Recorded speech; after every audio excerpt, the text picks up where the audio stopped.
బీసీలు అంటే రెడ్డిలకు ఇష్టం ఉండదా పడదా? ఎందుకంటే ఇప్పుడు పిటిషన్ వేసింది కూడా రెడ్డి జాగృతి నుంచి మాధవరెడ్డి. అంటే ఏమనుకుంటున్నారు మీరు ఒక బీసీ ఉద్యమ నేతగా? బీసీలు కూడా వాళ్ళ వాటా అడుగుతున్నారు, కానీ నువ్వు తినే అన్నంలో నీ హక్కుల్ని అడగట్లేదే, నీ ఉద్యోగాలు కావాలని అడగట్లేదే, నీ భూమి కావాలని అడగట్లేదే, నీ బంగారం కావాలని అడగట్లేదే, నీ ఫ్యాక్టరీలు కావాలని అడగట్లేదే, నీ హాస్పిటల్ కావాలని అడగట్లేదే, నీ థియేటర్లు కావాలని అడగట్లేదే, నీ కాలేజీలు కావాలని అడగట్లేదే, నీ ముఖ్యమంత్రి పదవి, నీ మంత్రి పదవులు, నీ ఎమ్మెల్యే పదవులు ఇన్ని రోజుల నుంచి మొత్తం 50-60 సంవత్సరాలు లూటి చేసి మొత్తం తిన్నరే.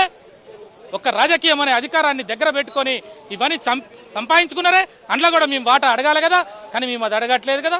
సర్పంచులు రా, వార్డు మెంబర్లు రా. ఇప్పుడు 70 సంవత్సరాల స్వతంత్ర భారతదేశంలో ఒక గంగిరెద్దులోడు ఒక వార్డు మెంబర్ కాలే, ఒక పూసలోడు ఎంపీటీసీ కాలే, ఒక మేదరోడు సర్పంచ్ కాలే, ఒక కమ్మరోడు జిల్లా పరిషత్ చైర్మన్ కాలే, ఒక కుంభరోడు మంత్రి కాలే, ఒక మంగళోడు ఎమ్మెల్యే కాలే. సిగ్గుపడాలి, తల దించుకోవాలి.